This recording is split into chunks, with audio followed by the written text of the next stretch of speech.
Vamos a Efesios 4. Con la bendición del Padre, del Hijo y del Espíritu Santo voy a leerle a favor de usted.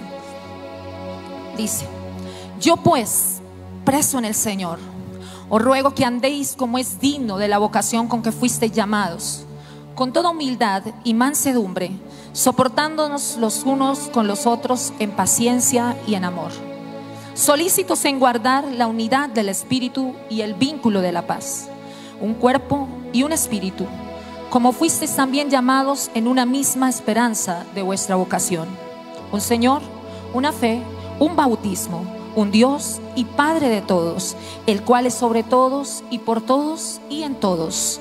Pero a cada uno de nosotros nos fue dada la gracia conforme a la medida del don de Cristo. Por lo cual dice: subiendo a lo alto llevó cautiva la cautividad y dio dones a los hombres. Y eso de que subió, ¿qué es? Sino que también había descendido primero a las partes más bajas de la tierra. El que descendió es el mismo que también subió por encima de todos los cielos para llenarlo todo.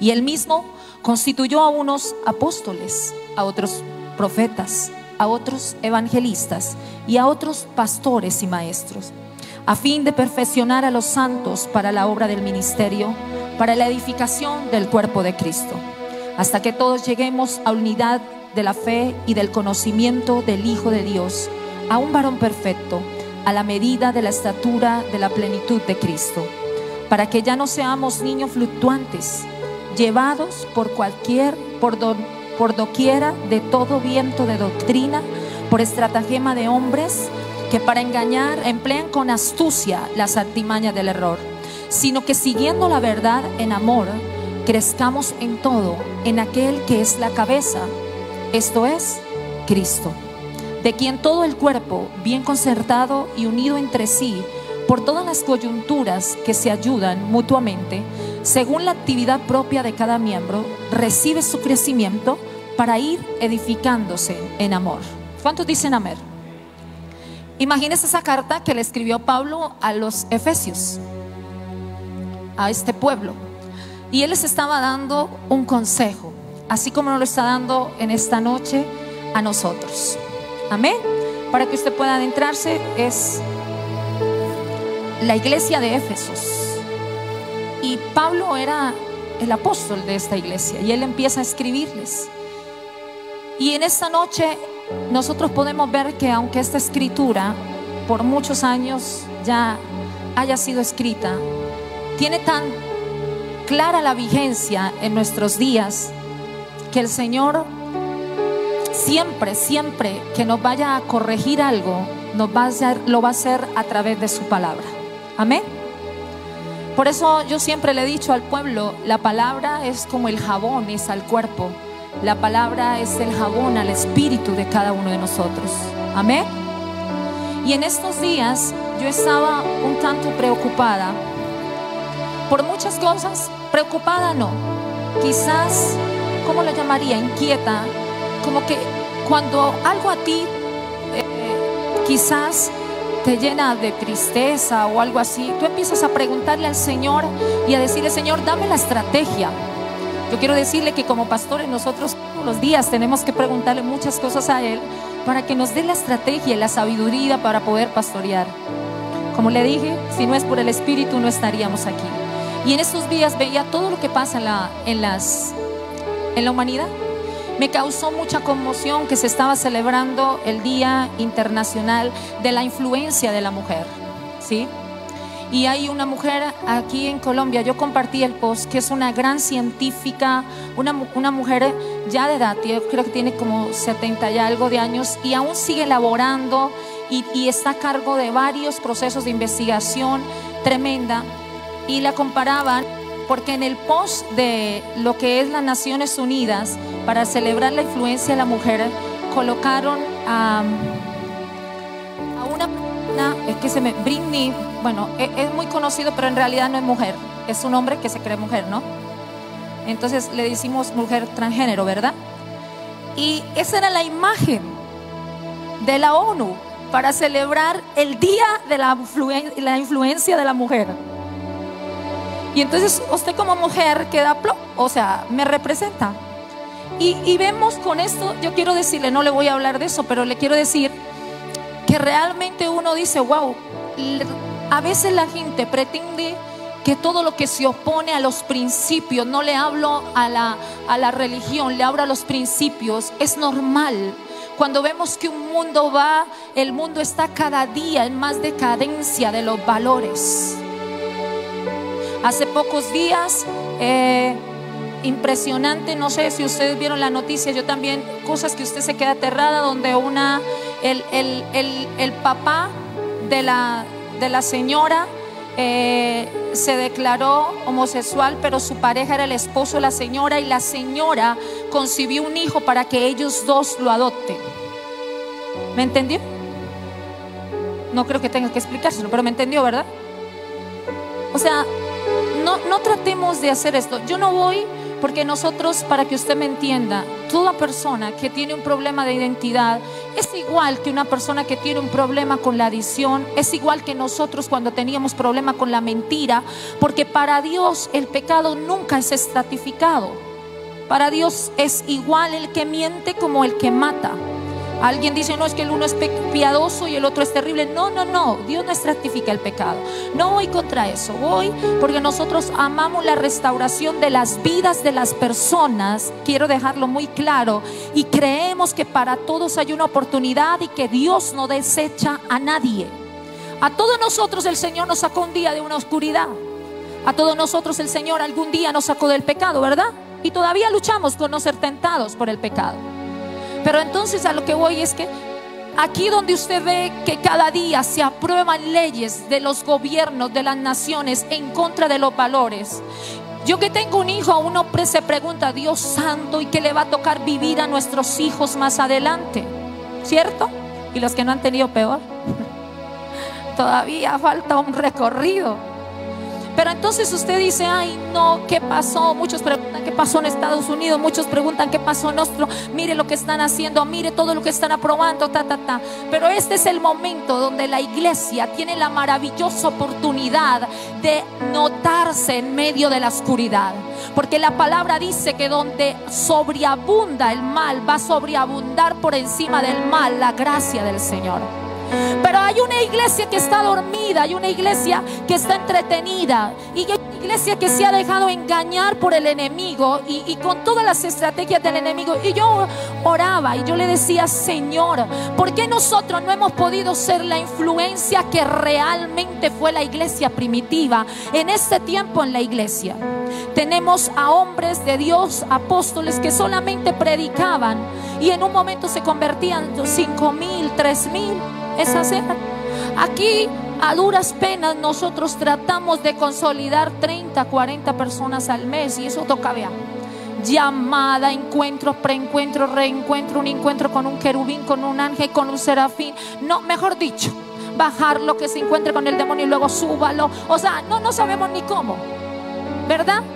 Pero yo me preguntaba, ¿por qué no hemos tenido esa influencia si nosotros hablamos de un Dios poderoso, de un Dios sobrenatural?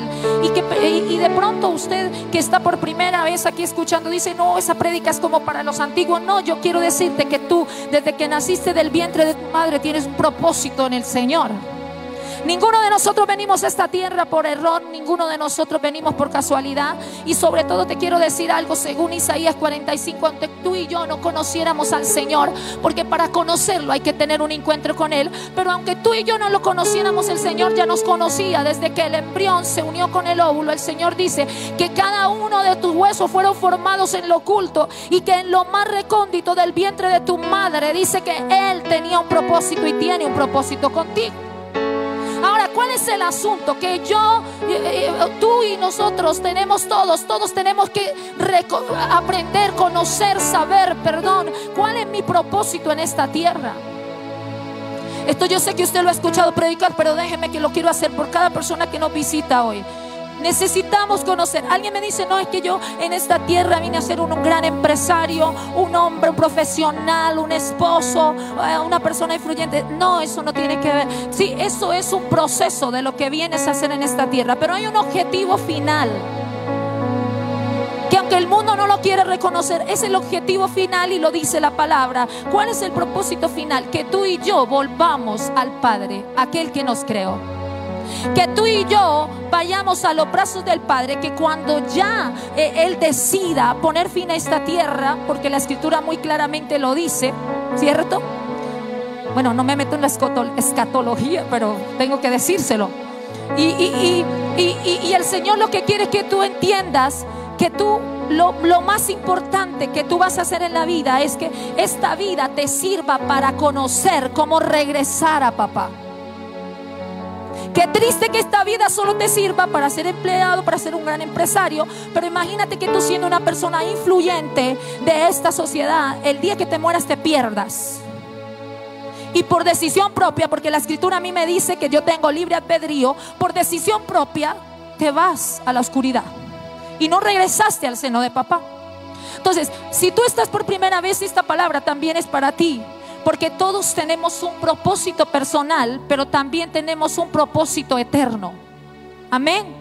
Y orándole al Señor, el Señor me responde. Y a través de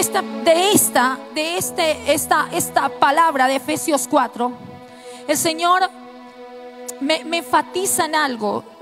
¿Cuántos saben que el Padre nos ha escogido para ser los representantes de Jesucristo acá en la tierra? Ese es el mayor motivo. Cuando tú conoces a Jesús, cuando Jesús te sana, te salva, te liberta, te cuida, hay un propósito, y es que seas el representante de Jesucristo aquí en la tierra. Todos nosotros somos la extensión del ministerio de Jesús aquí en la tierra. Esto no tiene que ver con testigos de Jehová, con cristianos, con católicos, con aleluya. Esto tiene que ver con alguien que es hijo de Dios. Y les recuerdo que ser hijo de Dios no me determina que yo practique una religión, sino me determina que yo viva en obediencia a esta palabra. Porque la primera característica de un hijo es el que le obedece. Hay personas que lo he repetido muchas veces, pero para edificación lo confirmo. Y les digo yo, ¿creen en Jesús? Y me levantan la mano y me dicen sí, amén. Y cuando les digo, ¿cree? Y usted vive como dice esta palabra, entonces dice, no. Es inconcordante que usted crea en Jesús, pero no le crea lo que Él dice. Es inconcordante que creamos en Jesús, pero usted viva contrario a lo que dice. Podemos venir a la iglesia, pero si mis actitudes son contrarias a la Escritura, yo estoy negando al mismo tiempo mi fe. Yo puedo confesar mi fe verbalmente, pero con mis acciones puedo estarla negando. Y por eso la iglesia no ha tenido influencia. Porque tenemos que ser sinceros, diga conmigo, íntegros. Íntegro significa el que es concordante entre lo que predica y lo que actúa, entre lo que habla y lo que vive. Eso es una persona íntegra. Y tenemos que ser íntegros con Él. ¿Cuántos dicen amén? Él regresa. ¿Cuántos están esperando el regreso? Apocalipsis, Mateo, todos los libros de la Escritura que fueron hechos y prescritos por el Espíritu Santo nos dice que el Señor Jesucristo volverá por su pueblo. ¿Cuántos estamos preparados para que Él vuelva? Vuelvo y digo, para quienes nos visitan, Él regresa por su pueblo, a recoger su pueblo, porque aquí en la tierra va a pasar algo tremendo. Amén. El día y la hora no lo sabemos. Como dice Efesios, no se dejen engañar por cualquier vento de doctrina falsa, como pasó hace unos días por allá con unos pastores de Barranquilla, y que le dijeron que el Señor venía el 28 de enero. Cualquier persona que cree que lee la Biblia se hubiera dado cuenta que eso era una mentira. Porque es que la Biblia me dice que ni el día ni la hora lo sabemos. Entonces, ¿por qué me voy a dejar engañar? El problema es cuando no leemos la Escritura, fácilmente nos engañan. Por eso yo siempre le digo a la gente, usted me puede ver aquí predicar, pero qué lindo que usted tome nota de lo que yo le predico y llegue a su casa a ver en su Biblia si lo que yo le estoy predicando es verdad. Amén. Diga conmigo, el infalible Dios. Amén. Amén. Entonces, Él regresa pronto, pero yo le quiero decir, Él lo que más anhela encontrar cuando regrese es que tú y yo estemos cumpliendo lo que Él nos mandó a hacer. Él no quiere encontrar una iglesia que está dormida, un hermano que está en la pachanga, otro que está en la fiesta, otro que está por allá, bueno, distraído. No, Él anhela encontrar a una iglesia que está haciendo lo que Él nos mandó. ¿Y qué nos mandó a hacer? A ser representantes de Jesucristo aquí en la tierra.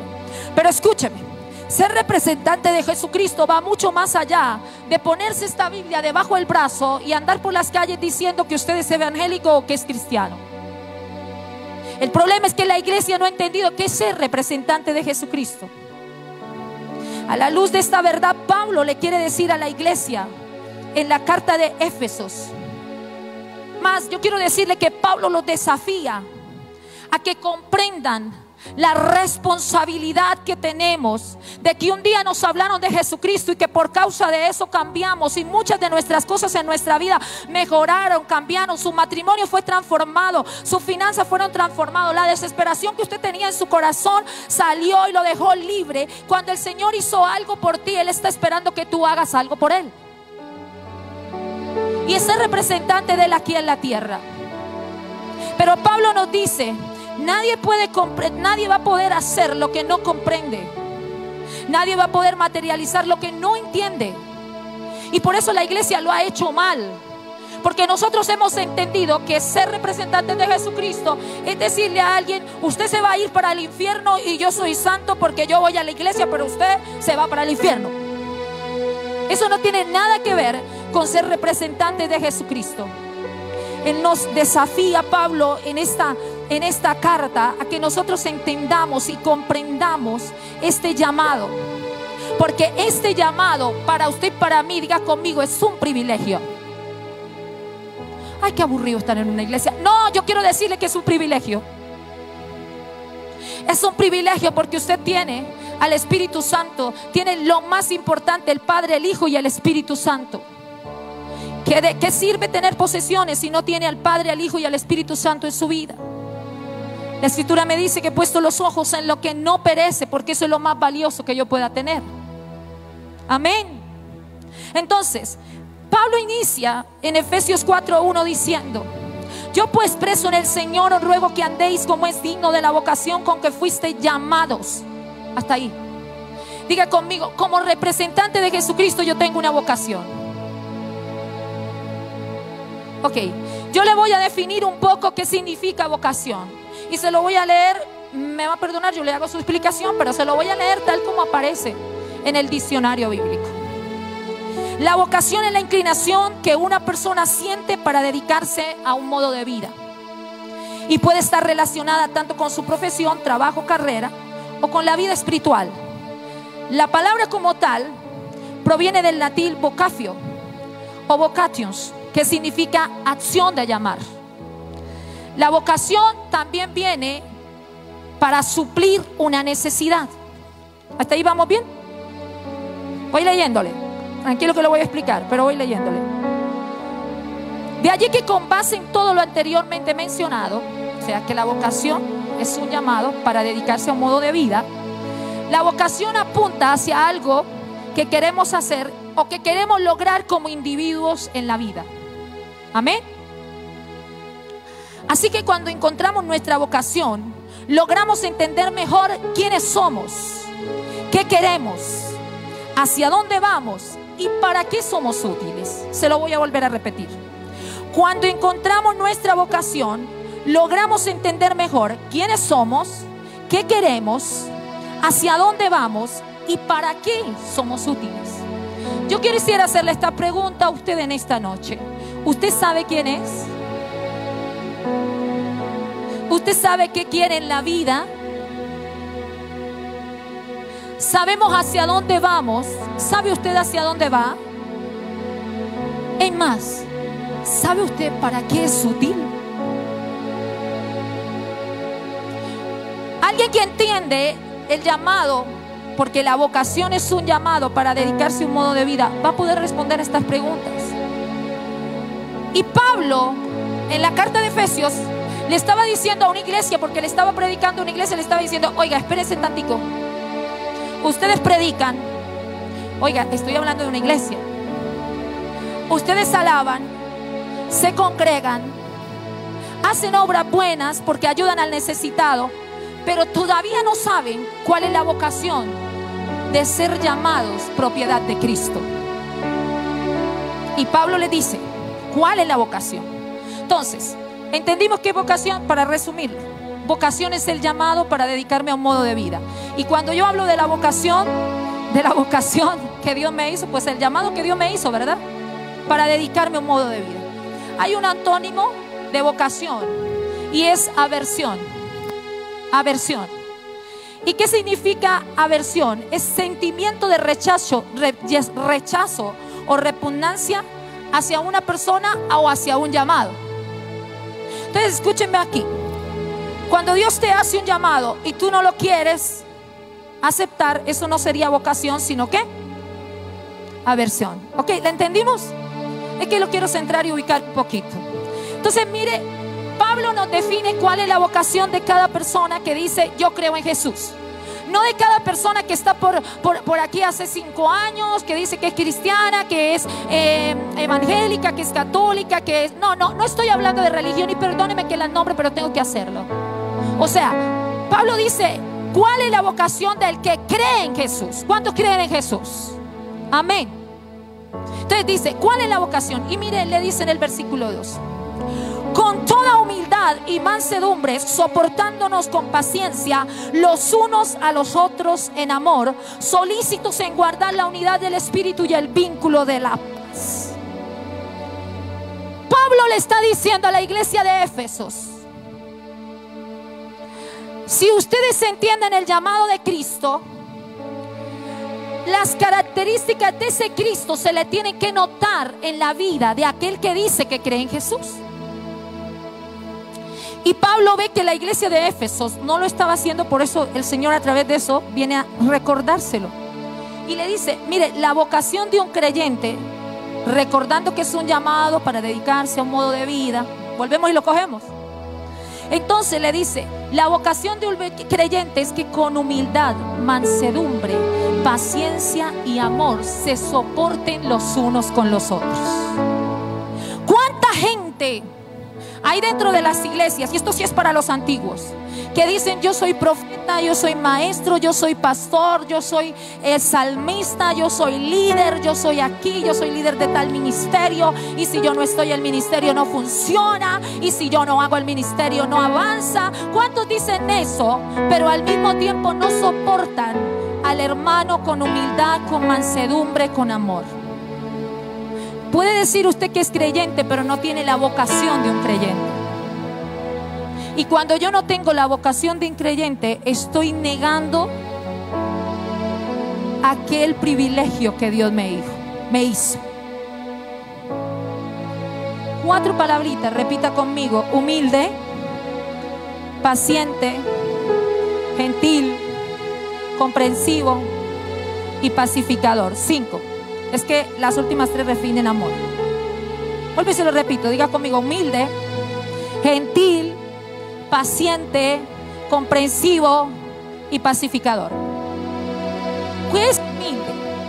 Yo tengo que hacerle, el Espíritu Santo, así como me lo hizo a mí, Él nos tiene que hacer un recordéresis de ciertas cosas. ¿Qué significan? Porque parece que no las entendiéramos porque no se nos notan. ¿Qué es humilde? Humilde es aquel que reconoce que su vida depende de Dios y que nada puede hacer fuera de Él. Juan 15, la vida verdadera. Humilde es el que reconoce que necesita buscarle. Humilde es el que le obedece. Una persona humilde obedece. En definitivas, humilde es el que necesita de Dios, el que reconoce que necesita de Dios. Yo sé que usted está en esta noche en este lugar porque usted reconoce que necesita de Dios. ¿Cómo vamos a vivir una relación con Dios si no sabemos cómo vivirla? Usted viene a la iglesia como ir a su universidad. Usted va a su universidad para luego salir afuera a hacer una experiencia.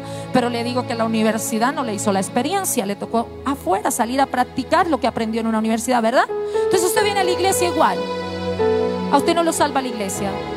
¿Qué lo salva? Que lo que usted escucha en la iglesia lo viva fuera de la iglesia. Amén. Entonces, Diga conmigo, humilde el que necesita, reconoce que necesita de Dios. ¿Qué es una persona gentil? Una persona gentil es una persona que es cortés, una persona que es amable y una persona que es hospitalaria. Me gustó una definición en el diccionario normal, Larousse dice, ejemplo de una persona gentil, el que le ayuda a cargar el equipaje a otra. Y a veces si ayudamos a una persona porque sencillamente nosotros tenemos una posición, creemos que se nos cae la posición. No somos gentiles. Diga conmigo, gentil es el que es cortés, el que es amable. Yo quisiera preguntarle a toda persona que está nueva en la iglesia o que lleva 1 o 2 meses, ¿cómo se ha sentido en esta iglesia? ¿Cómo lo han recibido? Si lo han recibido con cortesía, si lo han recibido con amabilidad, si lo han recibido con amor, si lo han recibido con una sonrisa en la cara, si lo han recibido con un abrazo. Bueno, ahorita no nos podemos dar abrazos, pero usted sí se ha sentido que aquí hay gente gentil. Usted mismo se contesta. Paciente. Muy rápido. Paciente. Se dice que Dios aprecia de manera especial a aquellas personas que tienen como cualidad la paciencia, ya que simboliza constancia y fortaleza en medio de una prueba para superarla. Paciente es tener constancia y fortaleza. Pero no solo la paciencia va en una dirección hacia mí, sino también hacia otros. Pablo estaba refiriéndose aquí más exactamente de estas cualidades hacia los otros. ¿Qué tan paciente soy yo para ver el cambio o la debilidad de mi hermano, aquella debilidad de mi hermano superada?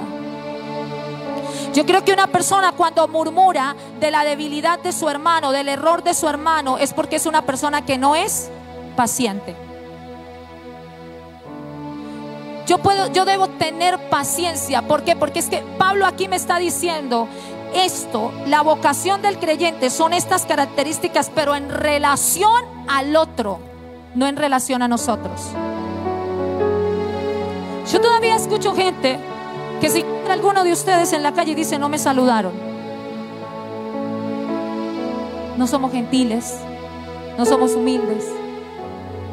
Y a veces ministramos desde un altar y no hay gentileza, no hay humildad, no hay amabilidad. Yo tenía por costumbre algo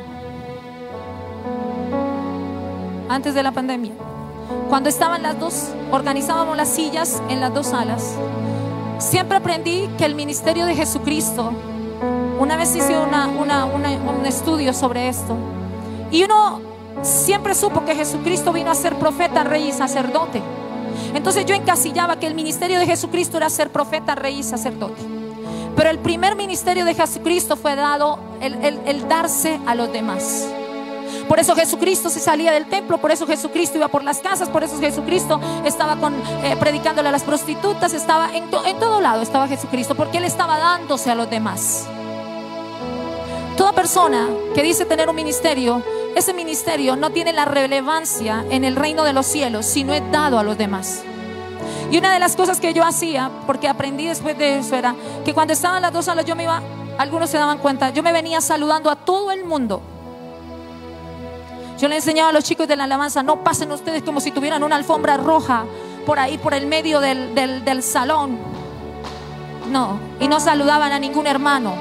Saluden a la gente, sonríale a la persona. Si lo encuentra en la calle, es la persona que va a su iglesia, es la persona que se congrega con usted. Eso es gentileza, eso es amor.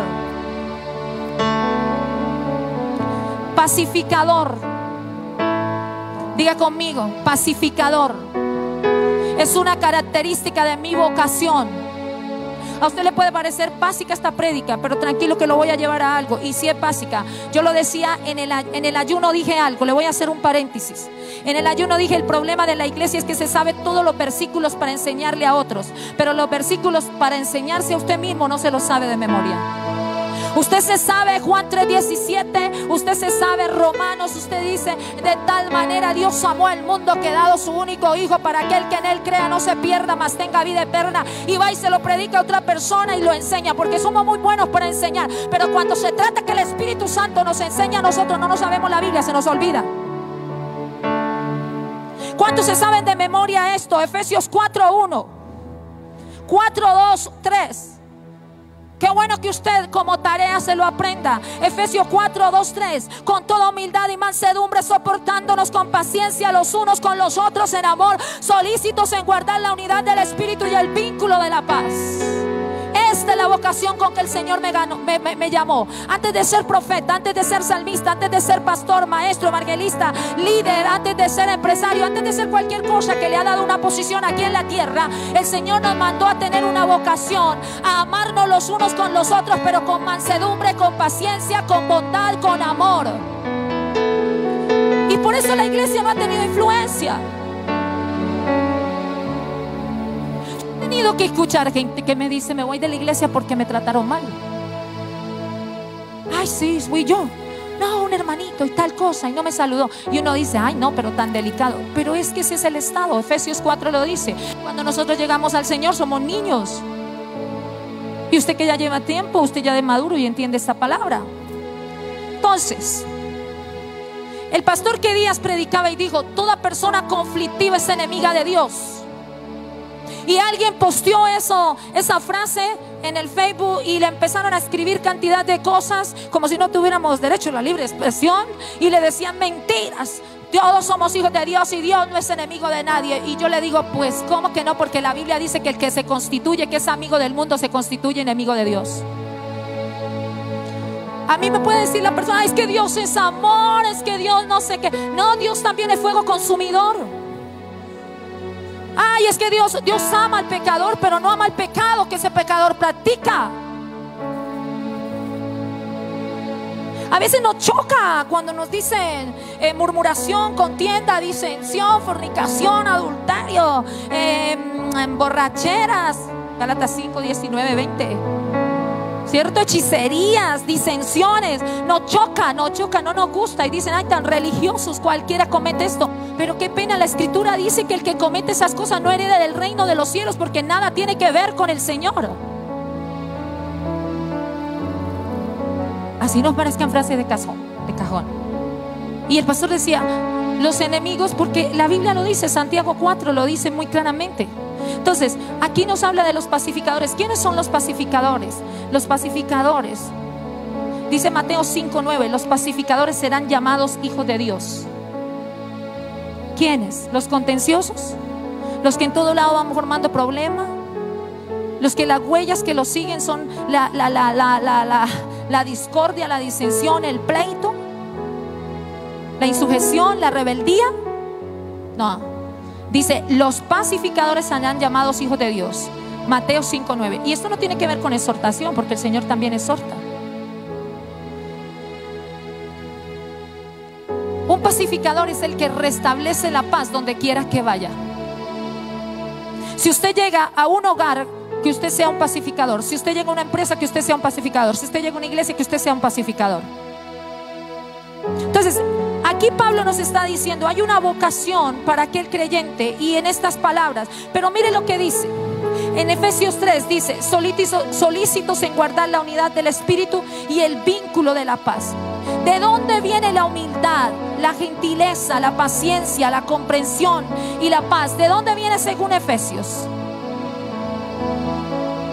Aquí muy claramente lo dice. Versículo 4: en un cuerpo, un espíritu, fuiste llamados en una misma esperanza de vuestra vocación. ¿De dónde viene? ¿Cómo puedo yo llegar a ser humilde si me cuesta? Porque usted puede tener la definición, pero costarle. Usted puede estar en esta prédica esta noche y salir allá y de una vez empezar a hablar mal de un hermano porque no le gustó aquella cosa, o porque yo no sé, allá en su casa, cualquier problema que tenga, y usted dice: no, yo no me voy a dejar, yo soy así. Y usted no es el pacificador que el Señor está esperando. No, puedo tener el concepto, pero si yo no entiendo de dónde viene esto, yo no voy a poder vivirlo. Y muy claramente aquí dice: viene primero del cuerpo, diga conmigo, y del espíritu. ¿Cuál cuerpo? El cuerpo de Cristo. Para toda persona que nos visita hoy, el cuerpo de Cristo somos todos nosotros y la cabeza es Él, Jesucristo. Por eso Efesios habla de un cuerpo que mancomunadamente trabaja, que se ayuda coyunda con coyunda, porque es la única manera de que ese cuerpo vaya creciendo. Entonces, si yo no entiendo que formo parte de un cuerpo de Cristo, la idea, mi amado, de congregación no es de un pastor que se le ocurrió para, como dice el mundo, para sacarle la plata a los otros. Yo quisiera, de verdad, le voy a hacer un paréntesis. Yo siempre le he dicho a la iglesia, quisiera hacer un reality, un día de pastor. No, en serio. Para que usted se diera, y no por considerarnos víctimas, porque hay hombres y mujeres que les ha tocado pagar un precio que nosotros no hemos pagado. Yo no pagué el precio de Esteban. Pastorear significa cuidar. Fue apedreado hasta que lo mataron. Y hay muchos hombres de Dios que han muerto por causa del ministerio. Nosotros ninguno aquí ha pagado ese precio. Pero yo le quiero decir, la idea de iglesia no es de un pastor, la idea de iglesia es del Señor, porque es la única forma donde se reúne el cuerpo de Cristo. Entonces, si tú y yo, si a ti no te gusta ir a la congregación, si a ti no te gusta asistir a la iglesia, sea esta o sea la iglesia donde Dios te coloque, pero yo tengo que decirte algo, entonces tú andas desmembrado.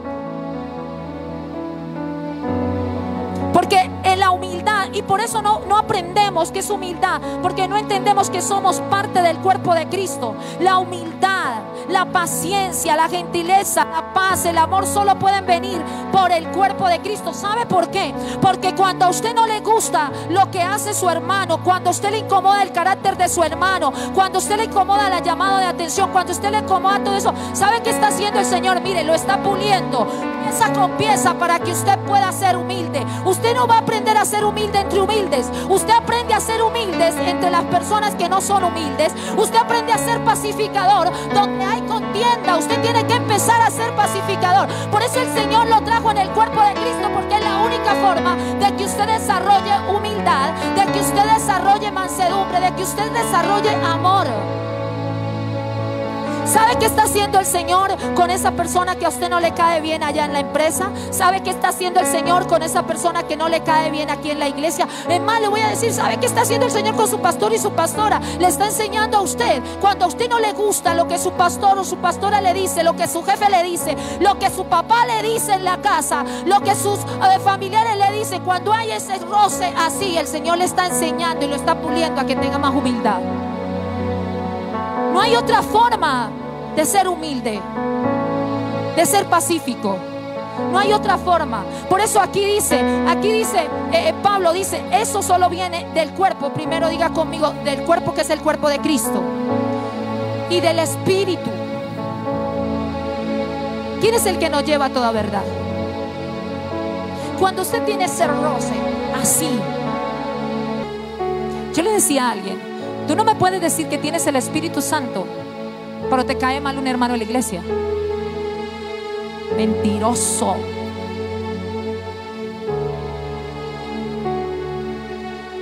Tú no puedes decir que tienes el Espíritu Santo y hablar mal de un hermano de la iglesia, o hablar mal de tu... Yo he escuchado hijos hablar mal de los papás y tengo que corregirlos. No tiene el Espíritu Santo, porque es que yo se lo decía en el ayuno, la primera característica del Espíritu Santo es que es ¿qué? Santo. ¿Y qué tiene que ver la contienda, la murmuración, el juzgamiento y la crítica con la santidad? Nada, no son características ni sinónimo de santidad. Nosotros crecimos y antes de llegar a Cristo, yo estuve en empresas donde hablaban mal del jefe, hablaban mal de la secretaria, hablaban mal del que ascendieron, de aquel que iba, no, es que ese quién sabe, esa quién sabe qué tiene con el jefe mínimo, quién sabe, y eso se le imaginaba todo eso, y venimos de esos ambientes, y el problema es que llegamos a la iglesia y no queremos cambiarlo, sino que los convertimos y es que a cristianos también. Así seguimos y no vamos a hacer influencia. Diga conmigo, guardar la unidad. ¿Por qué Pablo estaba tan interesado que el cuerpo de Cristo entendiera cuál era la vocación, cuál es el llamado, cuál es la entrega, cuál es el modo de vida de un cristiano? El modo de vida de un cristiano es que se soporte los unos con los otros en humildad, mansedumbre. Por eso la iglesia no crece. Por eso el ministerio que te entregaron no crece. Por eso el llamado que el Señor te hizo no crece. Por eso la empresa tampoco va a crecer. Si nosotros no entendemos cuál es la vocación con que somos llamados. Me está diciendo soporte a aquel que le cae mal. Soporte aquella enseñanza que no le gusta. Soporte la exhortación, pero sopórtela con mansedumbre. Sopórtela con amor. Sopórtela con paciencia, porque ella te está haciendo más virtuoso. Él dijo: solícitos en guardar la unidad del Espíritu por el vínculo de la paz. Por eso el título de esta prédica era: la unidad es el propósito de la individualidad. Se me había olvidado. Unidad es el propósito de la individualidad. Todos nosotros tenemos un llamado en Dios. ¿Cuántos dicen amén? Usted de pronto va a ser un empresario muy influyente. Eso es individualidad, el llamado que usted tiene. Su llamado no es el mismo de él, aunque le servimos al mismo Dios. Su forma de ministrar no es la misma. Su forma de gerenciar no es la misma. Su empresa no es la misma del vecino. Usted tiene un llamado y un propósito personal. Eso es individualidad. Pero si esa individualidad no se ajusta al cuerpo de Cristo, no se va a poder potencializar. Por eso es que tenemos profetas quedados, maestros quedados, evangelistas quedados, pastores quedados. Porque la unidad es el propósito de la individualidad. Yo le quiero decir, Pablo le dice a la iglesia: guarde la unidad. Pero ¿por qué no hemos podido ser influencia? Yo le he repetido a la iglesia esta oración, esta revelación, pero es de causa de una oración. Dice: ¿cuál es la oración que aún no ha sido respondida y que Jesucristo hizo? Lo he hablado muchas veces. Hay una oración que Jesucristo hizo y aún no ha sido contestada, porque no depende del Padre sino de nosotros, y es Juan 17:21. Juan 17:21 dice: Padre, que ellos sean uno solo como tú y yo lo somos, para que el mundo crea que tú me has enviado. ¿Sabe cuál es la mejor forma de evangelizar al que está afuera? La unidad del cuerpo. Muy lindo el sermón que usted da en Casa de Paz. Por eso las casas de paz no crecen. Porque el que predica, el que lidera, el que ayuda, el anfitrión, el equipo de trabajo, no hemos entendido que fuimos llamados con una vocación, y es soportarnos los unos con los otros en mansedumbre, en humildad, en amor. Mire, termino diciéndole, él le dijo: ¿para qué el Señor le enfatiza esto a Pablo? Para que se lo hable a la iglesia, y así nos lo está enfatizando a nosotros. Porque solamente de esta manera el cuerpo de Cristo va creciendo, y lo que Dios te ha dado se potencializa. No hay otra forma que crezca lo que Dios te ha dado si tú no comprendes la unidad, y que la individualidad está sometida a la unidad del cuerpo de Cristo.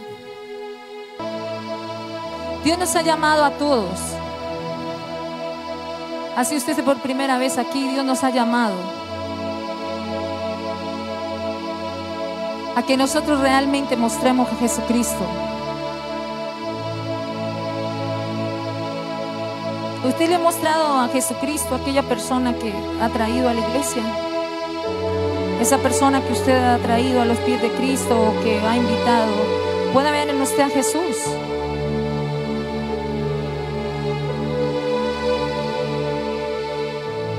Si no logra verlo, es porque no estamos en el cuerpo de Cristo. Usted puede estar en la iglesia, pero mientras que no se soporte, mientras que no sea digno de la vocación con que fuiste llamado, nunca vamos a reflejar a Cristo. Qué triste ver a gente que tiene muy buena teología y muy buena palabra, pero que su rostro no refleja a Cristo. que tiene un muy buen llamado, que tiene un muy buen ministerio, pero que su rostro no refleja a Cristo. Esta es la estrategia de Satanás para que la iglesia no avance en este tiempo.